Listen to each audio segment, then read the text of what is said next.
Big red button.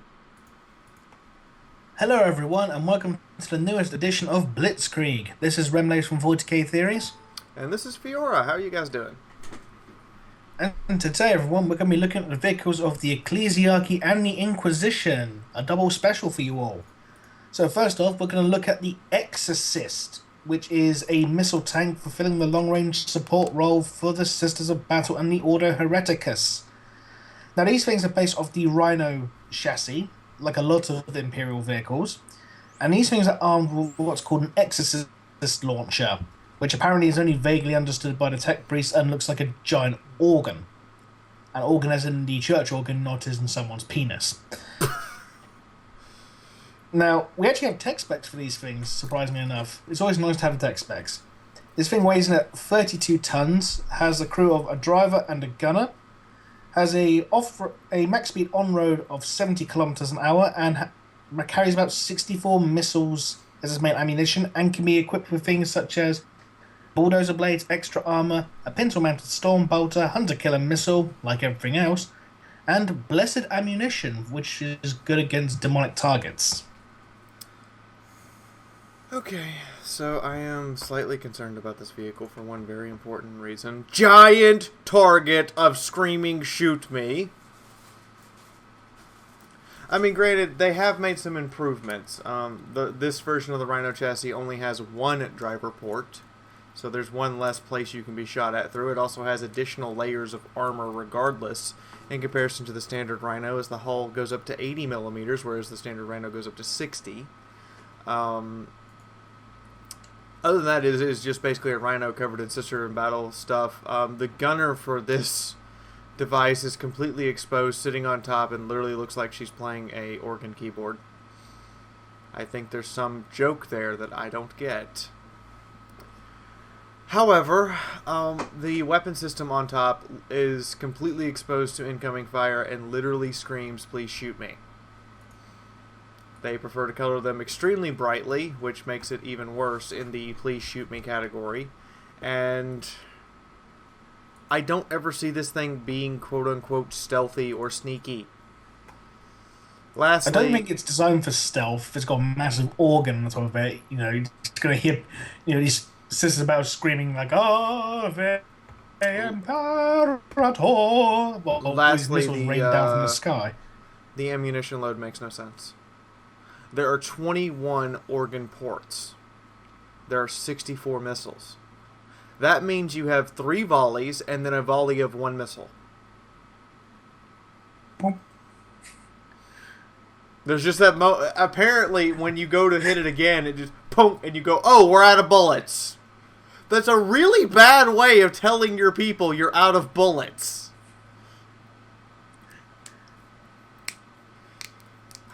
Other than that, But it does leave an interesting, amusing visual, though, doesn't it? There's one little is going boop. And the "oh shit" look on the gunner's face. Of course, considering you can only fire 3 volleys, I would assume that at a certain point the gunner would go, "Oh, right, I fired 3 times. We should go back and reload now." Apparently that's not the case if you're going to load 64 missiles and give it 21 slots to fire missiles out of.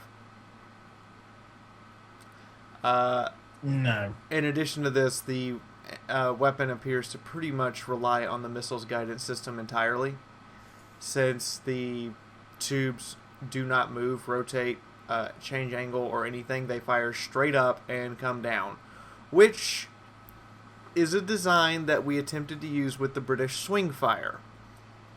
The problem, of course, being, those who don't know, it was quickly discovered that infantry fighting vehicles that lack guns are a bad idea. Because Swingfire looks over and goes, "I've got anti-tank missiles," and there's 3 platoons of infantry. Well, GG, boys. Good luck. But again, I suppose that's what the optional Storm Bolt is for. I don't think the Stormbolter would be an option in this case. I think the Stormbolter would be a must-have. In addition to this, I think the Hunter-Killer missiles would be a must-have. And smoke grenade launchers would definitely be a must-have. And Hunter-Killer missiles just because. Because this feels like it should be a vehicle that should fire and relocate and then fire again instead of firing all of its volleys at once. And it's not a vehicle that appears to be designed for prolonged combat. Now, the good news is, it is fast. It is faster than every other variant of the Rhino we have seen yet. It is faster than every single Imperial vehicle we have seen yet, except for flying vehicles. That's the good news. It can really move. I wonder why you would equip a vehicle with so little ammunition. Another thought just pop into my mind. Considering how the gun is essentially a musical instrument, do you think they play the Exorcist theme tune on it? Quite possibly. I would not put that past them at all. That would actually make sense. They could actually get the missiles to make those sorts of sounds and play that tune as they fired. Which would then make this a slightly more intimidating foe. Yes. Speaking of intimidating, next up we have the main signature tank of the Sisters of Battle, the Immolator. Again, based on the Rhino chassis, the most common armament are twin-linked heavy flamers. But it also comes in a Sanctus pattern variant, which replaces them with twin-linked heavy bolters, and a Justice pattern variant, which replaces them with twin-linked multi-melters. For those who don't know what a multi-melter is, they're basically gigantic microwave guns. Again, it has the same standard upgrades available to it as the Exorcist, with a on-road speed again of 70 kilometers an hour, and a weight coming in at 31 tons. Okay, so it's just as fast as the Exorcist. Congratulations. It appears to automatically... all the pictures I have it equipped with these spikes on the bottom of it, including all the models that I handled, which do protect the vulnerable lower plate of the Rhino. They did, however, take a step back from the Exorcist and for some reason give this thing 2 driver ports. In addition to this, the gunner is completely exposed to incoming fire. A simple frag grenade, a flamethrower blast, anyone who the gunner is not directly looking at can pretty much kill the gunner, which is not a good place to be.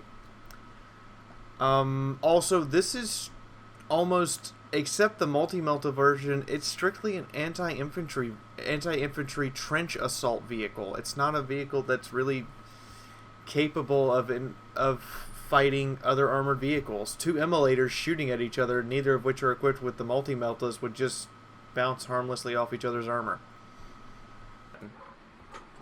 But if the Immolator shot some heavy flame as a troop transport like the Chimera, could it potentially kill the troops being transported by basically just cooking it like an oven? That would require prolonged fire. You would have to get it to the point the metal would be most of the way towards its melting point before it would start to actually cook the troops inside.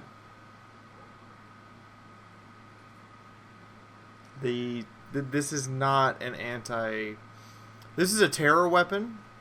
This is a bunker assault / trench assault weapon, but this does not fall into the category of I'm here to fight other armored vehicles under any circumstance. Even with the hunter-killer missiles, it's just going to run out of those.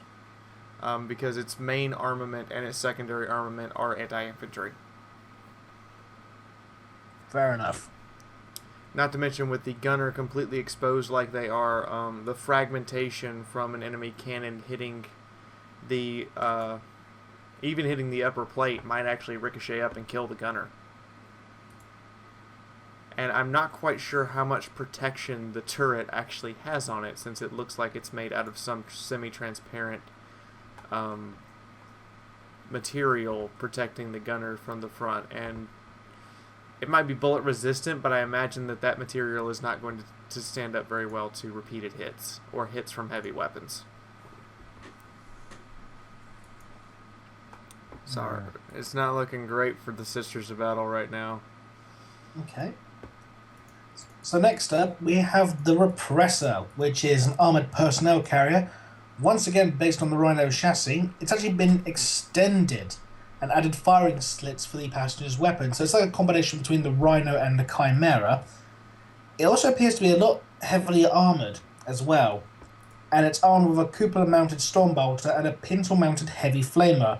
and bulldozer blades as standard equipment. And the passengers can also fire from wind protection of the vehicle as well, as previously stated. So, dear Imperium, please make up your mind. Do you want one driver slit or two driver slits? This goes back to the one driver slit design, which is less weak points on the front of the tank, on the front of the vehicle. Then you add the dozer, so you have this nice thick layer of applique armor out front that can clear out objects and cause heat rounds to, dissipate their charge on the dozer blade instead of the main armor. Or you have sabot rounds that impact and start to fragment before they actually hit the main armor. Good! Your frontal armor is massively upgraded, and the lower plate weak point, or the boilerplate, or lower glacis, whichever one you want to refer to it as, is completely covered up by massive steel dozer blade. It's kind of like they took the Chimera and the Rhino, and they had a baby. In terms of the upgrade and the extension of the chassis and the adding of the slits. But then they said, you know what, instead of having a weapon that's fixed, that is always going to be the same weapon, why don't we change it out and just let the troops use their own weapons? Great idea! Only problem I have with it, I'm not quite sure they have enough head space between the slit and the top of the vehicle to properly aim those weapons. I think it's kind of a point your weapon and then get right up next to it and hope that you're hitting what you're hitting, for the most part. In fairness, I can see this working quite well against, if they're being assaulted by, Orc Boys or, Tyranid Gaunts, for example, and you get, the sister in the squad who's got the flamer. Just stick in the port, toast them from the safety of the inside. I can also see this working very well for the sister battle version of the Devastator squad with multi-meltas and heavy flamers. Heavy flamers keep everything away from them, the multi-meltas kill any armored vehicles, and then suddenly you have a tank that's not really a tank. The cupola mounted weapon I do have a problem with, because it's been proven time and time again that cupolas are in fact a weak point on most vehicles because they have vision slits on them, and because they have hatches that open and close, which are not the strongest parts of the vehicle. You now just put a bright flashy thing on that, which means people shoot at bright flashy things. It's nature of things that are guided by our eyes. You basically said, here's my weak point, now here's how you hit it even easier, because bright flashy right in face. The flamer on top, I'm not quite sure why you would put that there. I would have gone with a heavy bolter or a multi-melta or a rocket launcher or an autocannon. But we all know the Sisters of Battle are a bunch of pyromaniac nuns, so they probably just did it for shits and giggles, knowing them. Probably. Or, a heavy flamer would be a better idea if you're going to mount something instead of a standard flamer. At least give it some oomph. Well, quite, yes. Not to mention the fact the heavy flamer apparently only has 10 shots of ammunition. Or the flamer they have mounted only has 10 rounds of ammunition. So it's just like a big thwumph, thwumph, thwumph. It fires 10 jets and and 5-second bursts, and it's out of ammo. Hope you brought more for the guys transporting inside whoever had to mount that thing. Yeah, this is definitely if everyone could design their rhinos this way and then maybe add the Razorbacks weapons to it, this would be like a genuinely fearsome armored personnel carrier turned into an armored fighting vehicle. This is kind of the halfway point between armored personnel carrier and infantry fighting vehicle. You're halfway there. But so this is the best one we've seen so far from the Sisters, at least? Yes.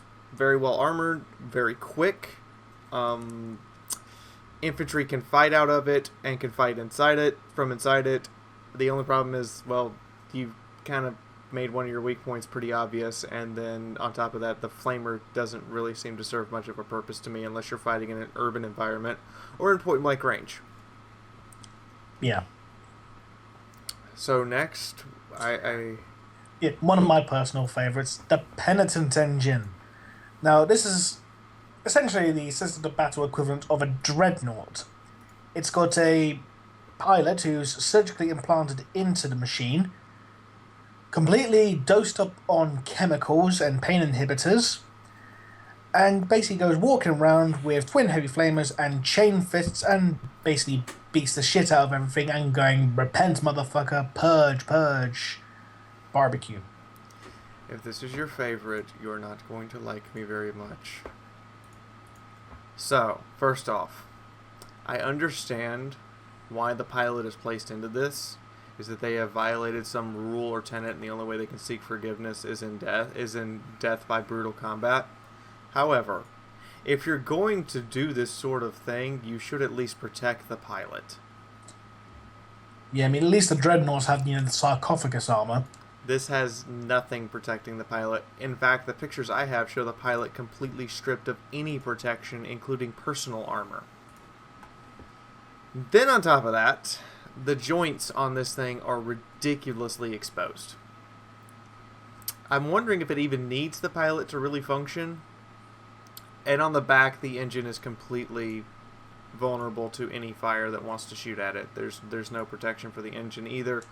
However, there are some advantages. First off, the design of the legs, I fully approve of. The chicken or bird leg design is vastly superior for supporting heavy weight and for moving over uneven terrain in comparison to bipedal when it comes to mechs. The weapons are purely there for terror, to inflict as much screaming and shock as you possibly can upon your enemy instead of, practicality. Because if you want to be practical with this thing, you'd give it some long-range weapons on top of the melee weapon and flamers, but all it has is melee weapon and flamers. It's purely a terror weapon. Rip and tear. This is what we do to our own. What do you think we're going to do to you? And I just go, oh, shit. It just goes back to the whole squat argument. The rape train has no brakes. If that thing gets closer to you, then not only you're going to get torn to shreds, you're going to be cooked while being done so. But again, I don't think many of these would get very close. The pilots are really badly exposed. At a certain point, the chemicals are more keeping the body alive than the body is keeping itself alive. And with the destructive nature of the weapons in Warhammer 40K, the pilot having absolutely no armor, and this actually being controlled by their normal body movements to some degree, yeah, their legs and arms are going to get ripped right off, and then this thing's legs and arms are going to shut down unless it has its own control function once the pilot ceases to function. Quick question: if it's linked, I'm not sure if it is or not, but if this thing is directly linked to the pilot's nervous system, if they're real, the biological arms and legs are torn off, could they still control it via their neural impulses anyway? Because they're basically as an extension of their own arms. They could, but at that point they are bleeding to death at an untenable rate. Even with massive amounts of blood being pumped into their body to replace what's being lost, they are going to bleed to death in seconds. Or worse, even with all the painkillers, they're still going to die of shock. This is not a machine I expect to make it through a single battle. Every time you're going to be replacing that pilot. Every time. Well, considering it's used for, criminals, essentially. Yeah. Isn't that kind of the point? It is kind of the point, but I seriously... I would, if you're going to put this much destruction behind someone, I would seriously at least give them enough protection to make it worth the pain trip you're giving them.